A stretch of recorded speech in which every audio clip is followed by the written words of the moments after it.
Hello and welcome to episode 60 of Hitting the Bar, the football podcast. I'm Chris Karle. And I'm Geoff Saunders. All right, Geoff, before we get going, your trivia question for today. Who were the last team to win the European Cup, or stroke Champions League, on their own ground? Ooh, intriguing. We will find out the answer at the end of the show, but before that, a long way to go and lots to talk about. Where should we start? Well, it's been an interesting last few days footballing-wise for both our teams, but we'll start on Saturday. Manchester City back to winning ways, beating Sheffield United away. Sheffield United in the bottom three. Not looking very good for them, but they must come back. They were too good last season to completely fall away. So you think Sheffield United will survive? I think so, yeah. Another team in that bottom three who lost very heavily at home to Chelsea is Burnley. Yeah, they look to be in some sort of trouble, I think. I was convinced up to last weekend, no, they'll come back. Sean Dyche is too good, but after that performance, I'm not sure. I mean, we both wanted Burnley to do well for different reasons, yeah. But because of the teams we support. But Burnley did not look good in that, and for Chelsea to keep a clean sheet, first of all, is something. Well, I thought Chelsea actually looked very good in everything that they did, and Lampard was talking afterwards about how pleased he was about the midfield, and I think he's quite right. They played extremely well, all of them.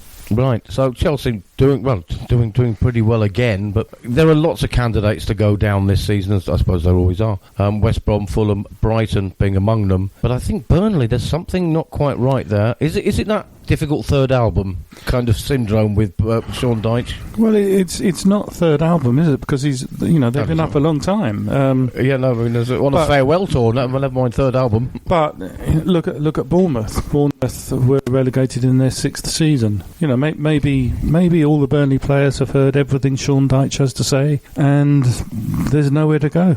Well, that's kind of what I was sort of intimating, I suppose, is that has he just said everything he can say, and that's it? And they don't buy big, do they? He doesn't get to rejuvenate and revamp the squad every year, so it's kind of plodding along with the same old. Well, if it was that would be okay, I think. But you look at players like James Tarkowski, who West Ham failed to buy in the summer, and he wanted to join West Ham. His performances have been way down on how he's been over the past 2 or 3 years. He was one of the best centre-backs in the league last season and the year before, but not now. Is that because he wanted to leave and his confidence has gone, or his motivation and interest has gone? Maybe his motivation and interest, yeah. That's bad for Sean Dyche, because a very decent man and a very good manager. Yeah, so we hope they pull out of that. We do have candidates who we think are worse than Burnley and deserve it more, possibly, going down. Well, I think West Brom and Fulham are favourites to go down, and then one out of the rest. Brighton, I'd hate to see Brighton go down because the football they play is lovely, but they've got to start earning points. They have. We'll talk about Brighton a little later on, because obviously they played Tottenham on Sunday. But before that, your team lost to Liverpool. It was a close game. And there was, again, controversial penalties and all that kind of thing. But I don't think you can have many complaints, can you? I think the score was a pretty fair result. There was one goal of difference in it. West Ham never looked as if they were attacking with intent to win the match. I mean, I think we played quite well. In fact, probably played very well. But I don't think West Ham ever looked as if they were going to win the match. No, and I think compared to last season, you've got a better chance of getting a result. I don't think getting a result against Liverpool, because I don't think they don't look as dominant as they did last season. Maybe they're taking a little while to get into gear, maybe because they're missing Van Dijk, but they do look like you could take them this season. I think probably West Ham came close. They did come close, and there were periods in the game that I thought West Ham were playing some very attractive football as well. Yeah, I think so too, but I don't think there were enough of those, and I don't think you could point to any large period of the game where West Ham dominated, but you could with Liverpool. And I think one of the things that we're seeing this season, particularly with Jota coming in for Liverpool, is it's a different way to win. Nobody last season would have thought you could replace Firmino, and yet Jota's done exactly that. 3 goals in the last 3 games. Yeah, I suppose Liverpool have a way of being able to do that somehow. They've got the players to slot in, and it's almost effortless or seamless. Well, seamless, I think, is the right word, because there's an awful lot of effort that goes into making things look as easy as they, and bringing in a talented player and slotting him into a system that's working is obviously much easier than what the rest of us do. Yeah. Well, it's never effortless at West Ham, is it? No, you do see the effort. Yeah. Well, you certainly see the strain on David Moyes' face. He does always. To me, he always looks like he's got fear in his eyes. Yeah. He looks like a man who has not slept for 4 days. Yeah, and that's the problem with him. He's absolutely fixated on not losing, and he can't seem to get his head round the way West Ham do it. Is we try and win games as being the best way of not losing. Now, historically, that hasn't always worked, but it's a much better way for the fans. You're going to lose to Liverpool. At least do it. Lose fighting. Yeah, go down fighting. Yeah. They sort of do look West Ham like he doesn't want to lose by too many. Yeah, that's right. He sets them up to not lose by too many. We're going to talk about Solskjaer and other managers, but do you think Moyes will still be in the job at the end of this season, or even earlier? Sadly, I think he will. Yes. You think he's going to be one of the ones that keep his job? Yeah, I think it's at least a year before he's fired. Wow. Well, you won't like that. No. You won't like that at all. But something you will like, maybe, is that a lot of people have sort of backed Ole Gunnar Solskjaer following that game on Sunday. Man.United 0, Arsenal 1. The difference being a penalty. We got a penalty. We got a penalty at Old Trafford, but for once it wasn't for Man United. Well, it was a shock, wasn't it? Yeah, but I mean, it was a penalty. There's no doubt. No.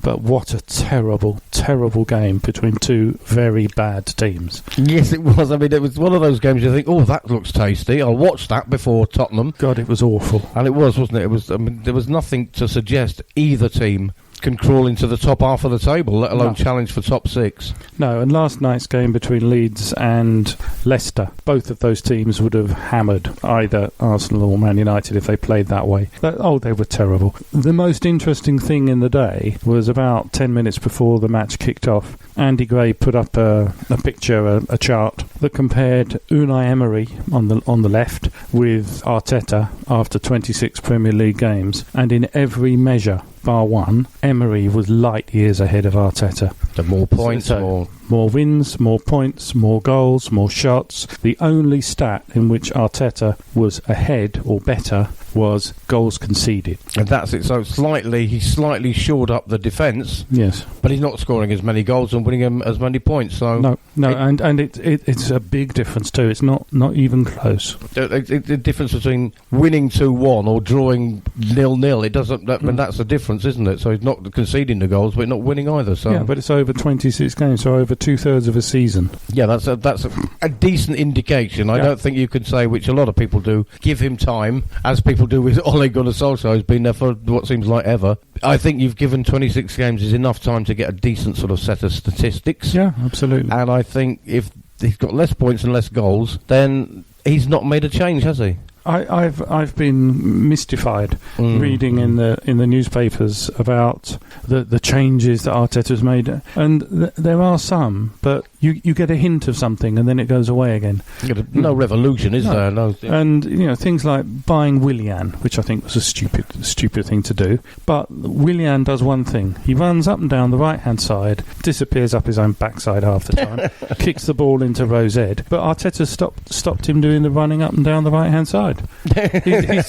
and got rid of that bit. Yeah. And Willian admitted it last week in an interview. Oh yes, he doesn't want me going beyond this, and I'm having to learn these new things. And he tried to big it up, how it's better for him, etc., etc. He didn't even believe it himself. No, and the fact is, he's got Pierre-Emerick Aubameyang, who is one of the best centre-forwards in the league, best strikers in the league, and he's playing him 2/3 of the games he's played wide left and 1/3 he's played wide right. This is your centre-forward. You've got him creating chances for for other people who aren't there. Yeah. Yes, it's just it's ridiculous. And if they didn't have so many fans among journalists, people would be calling them out for this. Well, Andy Gray did. He just put up the numbers, so there you are. You can see. Here are the numbers. It's as simple as that. No improvements at all. The groundsman has not improved the Wanderers at all. The game itself, as we said, was terrible. The penalty given away by and I'm using air quotes, world-class Paul Pogba. He did admit that it was a stupid mistake, etc., etc. But it was a penalty. There's no doubt about that. And,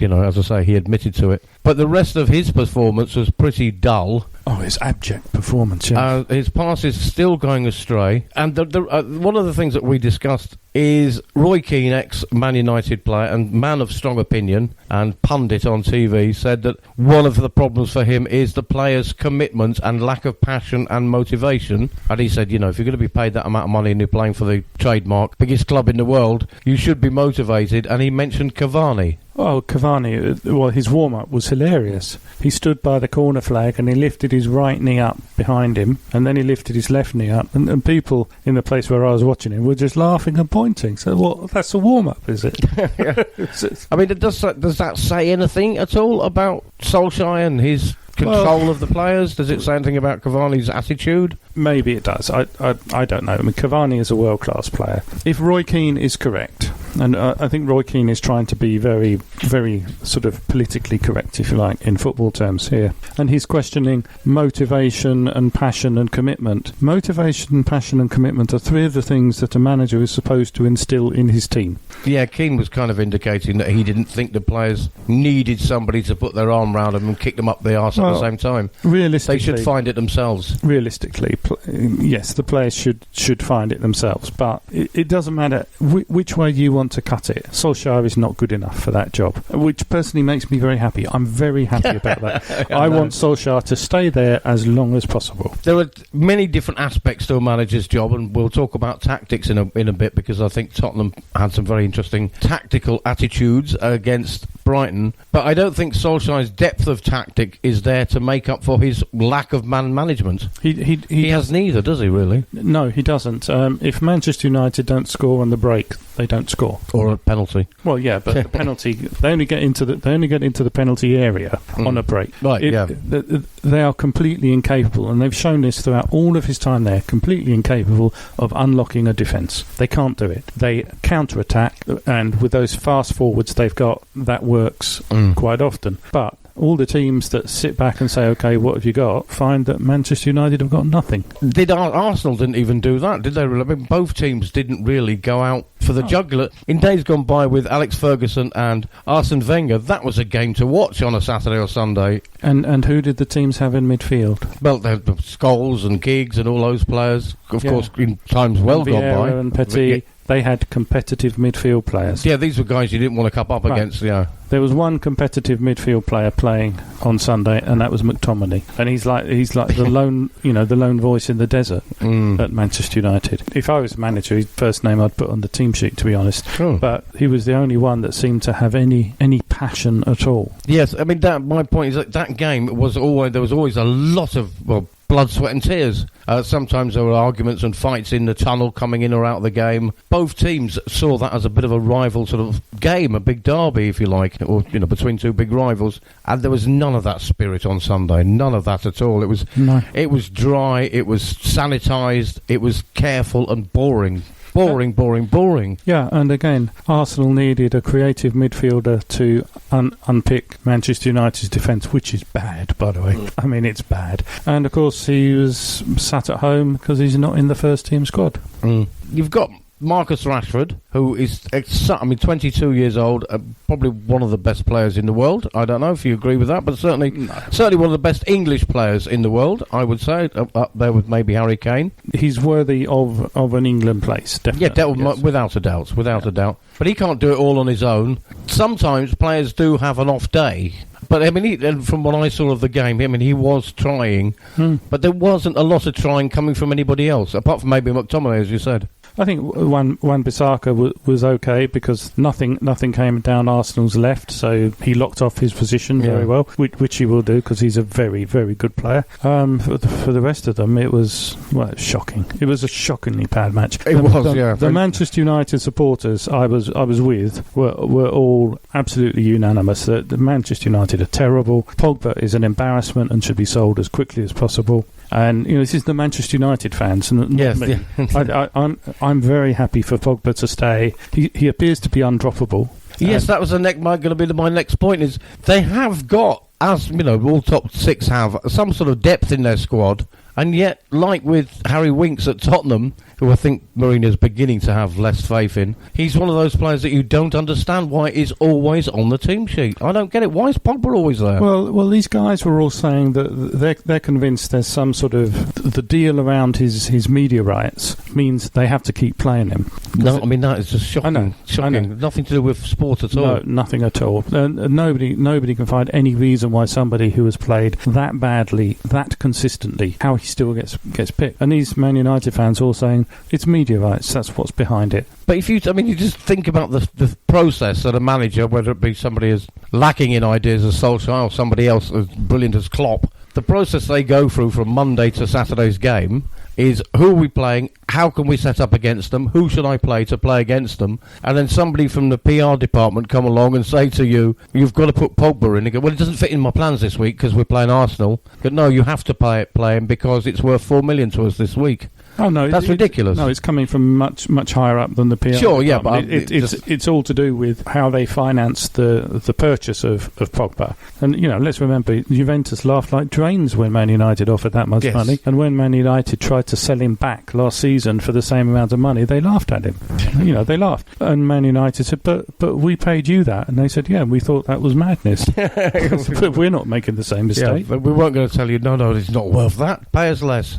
Yeah. Of course. It does seem very strange that image rights dictate who plays. That was a bad game, though, wasn't it? That was a bad game. It was a shockingly bad game, yes. I mean, as a Tottenham fan, I was very happy to see that, two of our, I would say, main rivals for that top 4, top 6 place are looking so bad. I don't see where they can go from here. Well, with Manchester United, if they play a team that attacks them, then they've got those fast forwards and Wan-Bissaka making progress down the right, that they can counter-attack and create chances. But if any team sits back against them and says, OK, you have the ball, what can you do? Then they're dead. Because they beat PSG away, beat Leipzig considerably well, didn't they? I mean, everybody's going, this is brilliant, maybe they found it. Yeah, but and then the next day, almost, you're plodding around the field like cattle against Arsenal. Yeah, a very under-strength RB Leipzig team, which the British press like to ignore facts like that. But again, Leipzig attacked them and they counter-attacked and looked goodish. They certainly won, but nobody who understands football and can sit and watch a match is impressed with how Manchester United are playing. It's a farce. All again, I mean, as a Tottenham fan, I watched with you. Tottenham demolished them 6-1, and they looked pathetic in that game, Man United. Not taking anything away from Tottenham, who, like a professional team, took advantage of that. Absolutely. They sensed it. Arsenal didn't sense it, did they? And that's the problem there, I think, in that game. I do not like Willian as a player, okay? And I always thought he was massively, massively overrated. But one thing he used to do was attack. He'd receive the ball, he'd attack. Now, the question marks against Willian are always, there doesn't ever appear to be very much end point to what he does. Yes. He beats 2 or 3 players, and it's all very exciting for the fans, and then he slices the ball into the crowd, and everyone goes, oh. And Chelsea fans loved him for doing that. It was that effort that he put in. Fans love to see players putting the effort. And you watched him throughout the season for the Wanderers, and you watched him on Sunday, and you could see it was almost like there was an elastic band, and as soon as he got to 20 yards inside the Manchester United half, he was sort of brought backwards. He's not even doing the one thing that he does. So, that's because the manager has constrained him and constricted him, so don't be doing that. Absolutely, and that is what he has said in interviews last week. And he put a very positive spin on it about how much he's, in inverted commas, learning. But yeah, they use that, don't they? Yeah. When they're being put under pressure to play out of position or change their game, they always say, I'm learning, the manager is guiding me in a new direction, this is a new move for me. It means I'm doing things I don't like. Exactly. Yeah, poor old Willian. But yeah, that's Arsenal and Man United. Not much of a challenge to Liverpool or Leicester or Tottenham for the top 6 at the moment. Well, Arsenal fans are delighted, of course. They've beaten Man United the first time they've beaten top 6 opposition away in about 7 years. So they've broken a duck there a bit. Yeah, they have. All right, great. Let's move on then. The next game was Everton lost again. second game in a row to Newcastle, not one of your favourite teams after Man United. I don't mind Newcastle. I just thought last season they were terrible, and they got off to a very good start and finished much higher than the quality of players deserved. And I have to hold my hand up and say Bruce did a very good job. I would say it's a solid job. Yeah, I'd say a solid job. Well, yeah, no, I think he did a very good job, because I think that the quality of those players was nowhere near good enough to get to that position. He did a very good job. What happened against Everton? Well, Everton had their best three players missing through injury and suspension, and they don't have enough depth in the squad to cope with it. And it showed. The other team that was unbeaten up until that point was Aston Villa, who lost at home 3-4 to Southampton, who on this podcast we have tipped previously to be a good team, and they proved that away at Villa. Yeah, and it was an extraordinary game, wasn't it? With Southampton opening up a big lead, then Villa coming back, and late on almost, yeah. And Southampton getting the late winner. Yeah, I think Southampton are showing how good they are, and their position doesn't flatter them. Villa, you think, will regress to the mean, if you like. Yeah, like Everton, I think that they will sort of fluctuate down a little bit and find their natural position, possibly well above the little relegation zone. But I think Southampton have come on leaps and bounds. We spoke about this on the radio show that we do for Global Radio here in Spain, how it's almost to the day, or certainly to the week, a year since they lost 9-0 at home to Leicester City and then didn't win any of the next 4 games and stuck by their manager, who's now proving the board right. Well, he is. I mean, he came into that job off the back of being manager of RB Leipzig, getting them promoted into the Bundesliga, 3rd place in the first season up there. So he's clearly a very good manager. Yeah, there's no reason to think otherwise. And when he lost 9-0 and was sat at home contemplating his navel, he received a telephone call from Sir Alex Ferguson saying, "Don't doubt yourself, keep doing what you're doing, you're a good manager, it will come right." I think if you get, in whatever job you're in, if you get a call from somebody considered to be the best in your profession, in what you do, and they tell you you're doing it right, that's talking of motivation earlier, that is a great piece of motivation. Indeed, yeah. And the best tells you you're very good, then you're going to believe him, and probably that helped him a little bit, or a lot. But I'm just amazed that the board have stuck with Hasenhüttl, and he's there, and they're doing well. So well done to the Southampton board, I think, really. Yeah, I think so. Big game, though. Let's get on to it. Tottenham against Brighton and Hove Albion. A lot of Tottenham fans, I think, thought this would be an easy 2-3-0. Well, they stupid, wrong. They obviously all of the haven't above. paid any attention to the matches this season, then, if they thought that would be easy. Yeah, Brighton looked very good. Now, for the first 15 minutes, up until Tottenham got a penalty, I thought, we're going to smash them, because Tottenham came at them. As soon as Tottenham went ahead, Brighton either changed their formation or their attitude, or a bit of both. They suddenly started playing that really nice, attractive, free-flowing football that Brighton are so good at. And I think they overwhelmed Tottenham a little bit. Yeah, the teams have struggled to cope with their Brighton's rotation while they're playing. Throughout this season, the problem for Brighton is they've got to turn that into goals, and goals create points. That's their problem. They're certainly very, very well managed, well coached. Tactically, they're extremely good, but it's scoring goals. That's their problem. Yeah, Jose Mourinho after the game said pretty much what you said there, that Graham Potter is an excellent tactician and a great manager, and he said from the sidelines I could see that Brighton were flowing from a 3 into a 4, constantly evolving and changing their tactics against us, and I had to catch up with them and communicate to the players on the pitch what was happening. And he said that's a sign, that is a sign of a very good manager. And that, he said Brighton are very, very good at that, changing their formation mid-flow, almost while they've got the ball and they're carrying on. He said it was a very, very good team. Yes. And they are. I mean, Lamptey, who scored for Brighton, he shouldn't have scored, by the way, because Højbjerg was unnecessarily and also quite violently brought down. I want to talk about that, Geoff, because the referee went to the pitchside monitor,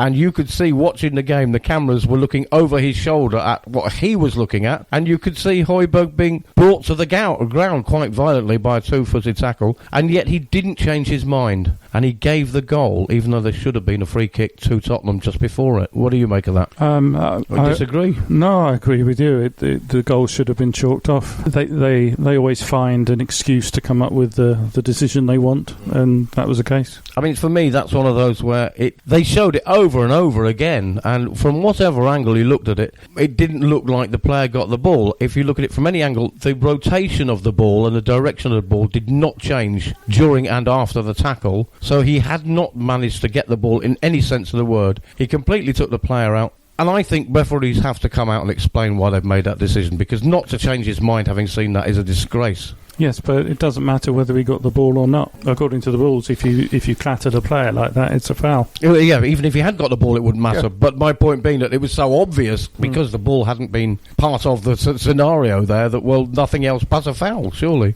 Absolutely. So Brighton shouldn't have had that goal, although they probably deserved a goal, actually. The other decision that people were talking about was Tottenham getting a penalty. Lallana, who I thought had a very good game for Brighton, brought Harry Kane down by pouncing on his back, basically, and brought him down. Now, Kane landed outside the area, but his feet were on the line.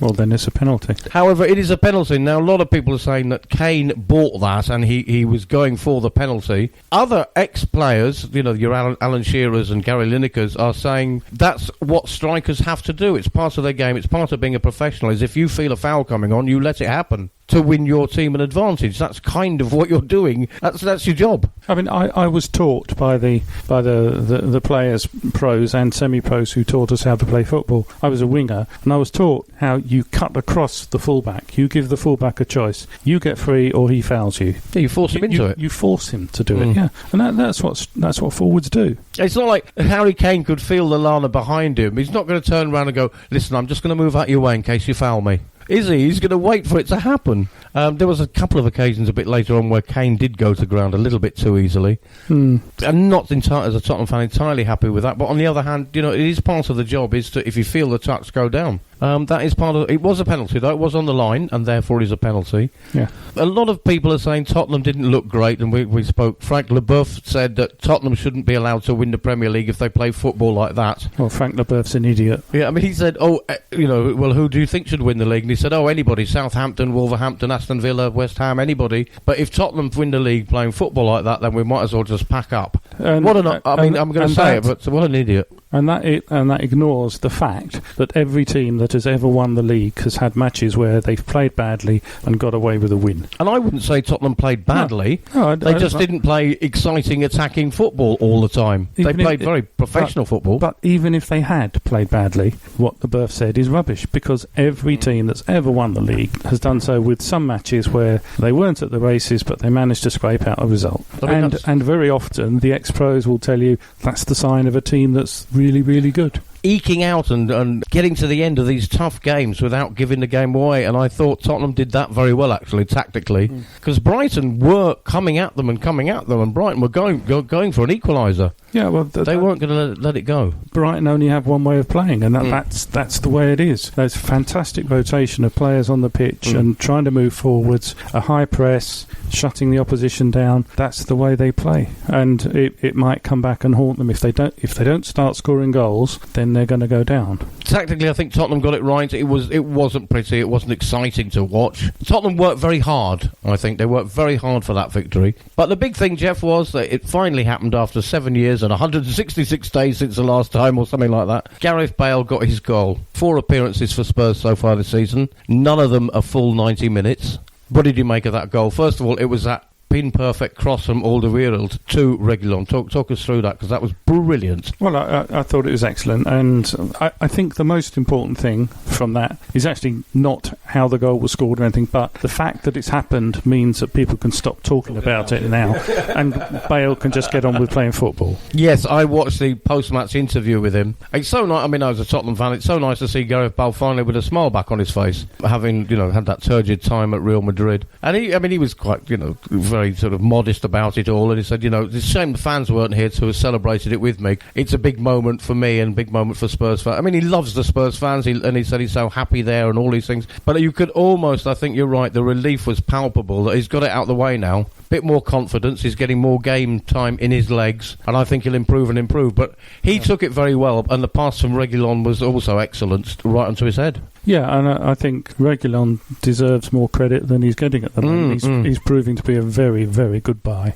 He's an excellent buy. They played, of course, together at Real Madrid. Or didn't play together. Didn't play together because Bale wasn't allowed to play. Bale was asked about it, said, what about that cross from Reggie, as they call him? What about that cross from him? And Bale laughed and he said, yeah, well, what you don't know is it was on his weaker foot. And it was that good. Yeah. So it was, he definitely deserves some plaudits for that. But I'm so glad Bale got the goal as a Tottenham fan, because it was an important one. It wasn't a luxury goal, was it? It actually won us the game. So, yeah, I mean, the goals that matter are the first goal and the winning goal. So that was great for Gareth Bale, great for Tottenham. They were second in the league for a short amount of time until Leicester beat Leeds. Having watched that game, having watched them being excellent against Man United and run away with 6 goals, and then work possibly the hardest they've worked for a long time against Brighton, do you think they are looking at a top 2, top 3 finish? No. I think they'll finish somewhere between 6th and 4th. So 5th then? Well, no. Because that is between 6th and 4th. Okay, they can finish 6th, 5th or 4th, I think. Right, yes. Anything above that, I think, is a step too far. You do, even with that squad and knowing inconsistency, or other teams are better? Inconsistency. Every time we win a game like that, either by working really hard or by playing beautiful football, you get your false hope up, don't you? Yeah. And then the next game you go and lose to Royal Antwerp. Well, our friend Kirk, who we do the radio show with, keeps saying this, that clubs have a natural level, and one of the drivers behind that is there is a club culture which sort of seeps into everybody that goes to a club, and Tottenham will always be Tottenham, and West Ham will always be West Ham, and I don't think either team will ever win the league. Well, we see. I think top four is definitely doable. The top 4 is the 4th place is doable. Yes. But the 4th out of top 4, you're not even going to give us more than that? Don't think so, no. All right, then, okay. What about Leeds and Leicester, then, last night? Well, very, very good game to watch. 2 teams playing extremely well. Leicester, overall, were clearly the better team, by virtue of having better players, to be quite honest. It was a typical Leicester performance. They pressed very well. They counter-attacked very fast. It felt like almost every counter-attack they made, they would score. 4-1, the final result. Doesn't say how good Leeds were, actually, in that second half. Leeds were very good. And if Bamford had put the chances away, it would have been a very close game. Yeah, Jamie Vardy got on the score sheet again. But it was the goals he made. He made 2 out of the 4, didn't he? And very, very well too. It was wonderful to watch. It was a fantastic performance by him. Jamie Vardy and Harry Kane have played exactly the same amount of games, I think, for Premier League games, 271 or something. Harry Kane is something like 50 goals ahead, way ahead in the goal stakes, and Vardy is a little bit older, so obviously Harry Kane is going to be a much of a bigger Premier League stat than Vardy, but Vardy has been just brilliant and he keeps on going. But score 1, assist 2 out of 4. That's pretty good. Yeah, and he played extremely well. But it wasn't just him. The first goal, where it was a terrible back pass by Leeds defender that was never going to reach the goalkeeper, and Vardy pulled the ball round to the left of the goalkeeper, and instead of shooting, Barnes at one point was behind Vardy, sprinted to the centre of the goal, and so Vardy could pick him out with a square ball, and Barnes hit it into an open goal. That was teamwork, because Barnes saw where the opportunity was. Vardy was unselfish enough to make the pass rather than the by now acute angled shot. It was wonderful play. That's intelligent football. Yeah, that's really what they call a footballing brain. Yeah, absolutely. A lot of Leicester's success, because they're punching. We talked about teams having their own level. Leicester are sort of generally, the last couple of seasons, apart from when they won the league as well, punching above their weight, and they continue to do so. Is that a lot to do, or not a lot to do with Brendan Rodgers? Because he'd say yes, wouldn't he? Difficult to say, because obviously they won the league before Brendan Rodgers was there.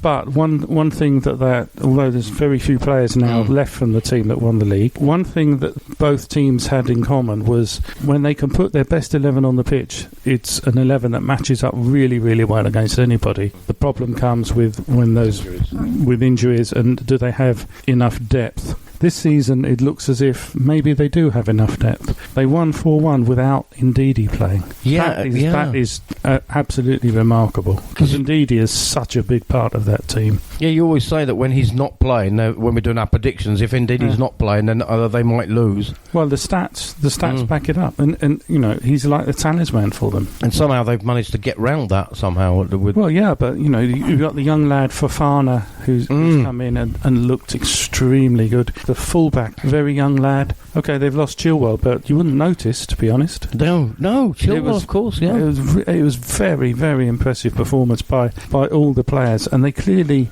love each other, and they play for each other, and they play with joy, and they're smiling, and I mean, good news for everybody. I'd like to say good news for England, but Southgate hates him, so he won't pick him. But Maddison came back. Maddison came back from injury and looked good. I mean, he was just a step up in quality when he came on the pitch. It was just one of these noticeable things you go, oh, yeah.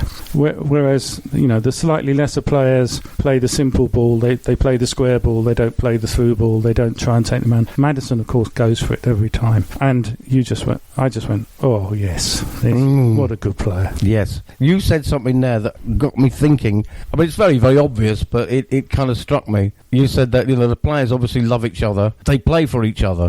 Now, what I saw with Leicester, and we see on a regular basis with Leicester, and you see it with Aston Villa, and you definitely also see it with Tottenham, is that those players like each other. In all three of those teams, those players want to do well for each other.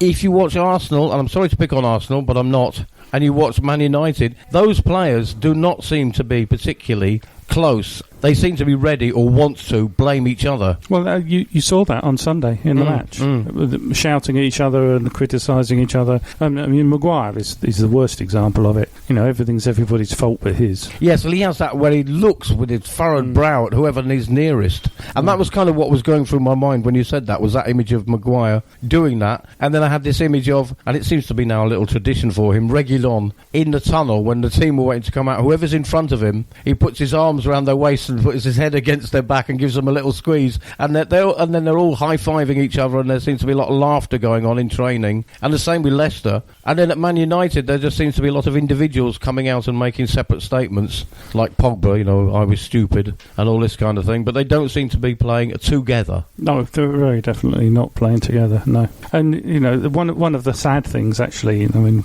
I'll say this, I hate Manchester United, but it's really sad to see Rashford looking so unhappy and puzzled, and what's going wrong? Why isn't this working? Why are people not passing to me when I'm making these runs? And they weren't. He made lots of space and didn't receive the ball. Actually, I think probably that was what I was trying to say earlier when I mentioned that not everybody, even the best players in the world, can't have a good game every game. And I just like Marcus Rashford, not just for what he does as a human being, but as a player, because he does trying to put a shift in.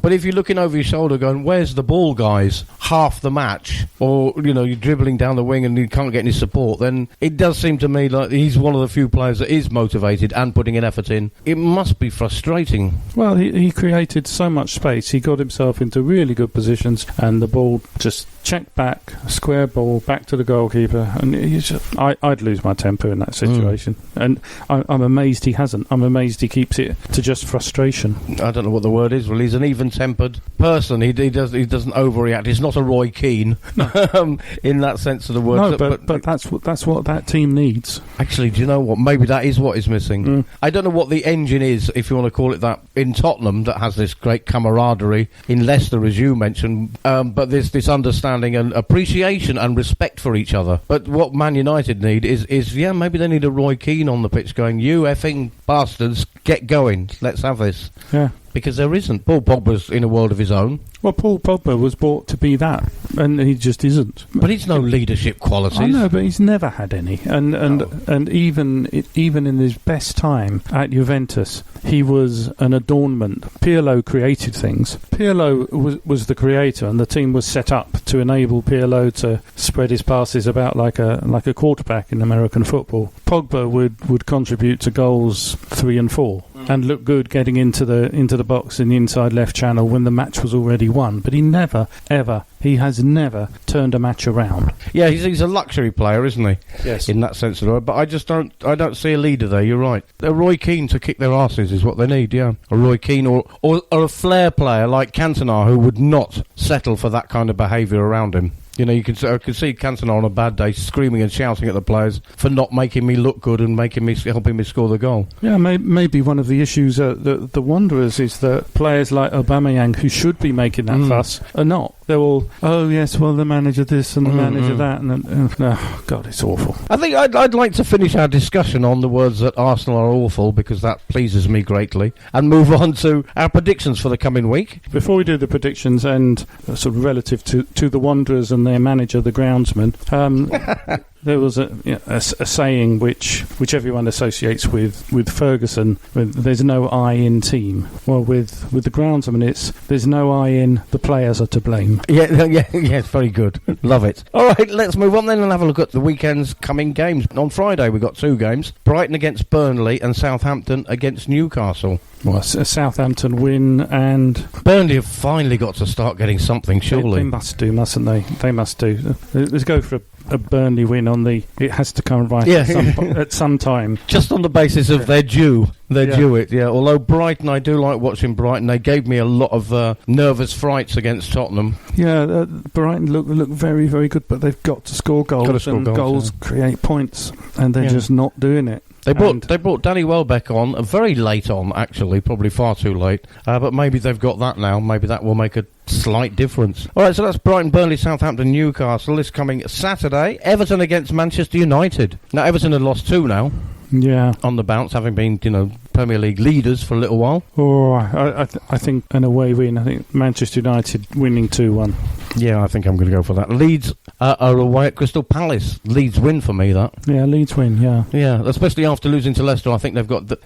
now, they have got somebody who puts a rocket up them, and that's their manager. They will not want to be seen to lose twice in a row with him at the helm, because he will give them hell. But they've also got Hernandez on the pitch. Yes. Who's incredibly experienced and keeps them going. All right, great. Chelsea against Sheffield United should be routine Chelsea win. Should be routine Chelsea win, yeah. Which will mean that Sheffield United are in deep, dire circumstances. Yes. West Ham, your team, are the late game on Saturday. West Ham United against Fulham, who finally won a game. Yeah. So they won't win again for 15. No. So West Ham should win. It depends. I mean, will Moyes set us up to be difficult to beat against the attacking might of Fulham? Arguably the worst team in the league. Well, no, arguably. Probably will be over the 38 games. Definitely the 38 weeks. Fulham quite possibly going to be the worst team in the league, but West Ham should win that. I think 2-0. Yeah, all three. West Brom on Sunday are hosts to my team Tottenham. Again, West Brom were the team beaten by Fulham, but that doesn't mean that they're that bad. Yeah, but their problem is scoring goals, and you can't win unless you score goals. So Tottenham 3-1 win? Yes, I think so. Leicester against Wolves? That will be a good game. Mind you, it could also equally, it could be a completely terrible game. They're both really, really good at counter-attacking teams. So you can picture each team lined up waiting for the penalty area with the ball bouncing about the middle, and nobody wants to get it. Yeah. So that could end up in a board draw. 2-2 draw. 2-2. Okay. Manchester City against Liverpool. Now, Man City have got a game in hand on everybody else just about, but they are kind of behind. I would say City's defence isn't good enough to keep a clean sheet against Liverpool. So Liverpool will score. Who will score for Manchester City? Oh, I don't know. Let's go for a 1-1 draw. A 1-1 draw. Manchester City sounds about right, that. And finally, Arsenal against Aston Villa. Come on, Villa. Come on, Villa, yeah. Yeah, well, if Arsenal play the way they played on Sunday and for at least 5 of the other matches this season, Villa stand a very good chance of winning that. Do you think so? Because I'm beginning to think that Villa, as we said, going to find their natural level. They've lost a game now. Having had such a flying start and believing in themselves, to suddenly lose is going to kick the stuffing out of them a bit. And I think being away at Arsenal, 2-1 to Arsenal. Yeah, but they got 3 goals. They came back from a big... True, being down by a long way. So I think their confidence will still be high. I'll go for 3-1 away win. Villa to win 3-1. Wow. I hope, Geoff, you're right. That would be quite incredible. Those are the games coming up. Before we say goodbye, the answer to your trivia question. Okay, the question was, who was the last team to win the European Cup on their own ground? And by European Cup, I mean Champions League as well. I just Champions League just offends me. But, who are the last team to win the European Cup on their own ground? And the answer is it was in 1965 at the San Siro Stadium. It was a 1-0 victory for Inter against Benfica. All right, so Inter with that's 1965, the last time a team won it on their own ground. Yeah, teams have won it in a stadium in their own country, but not in their own stadium. Oh, great. Wonderful question. Thank you, Geoff. That's all we've got time for. I'm Chris Karle. And I'm Geoff Saunders. And that was Hitting the Bar, the football podcast.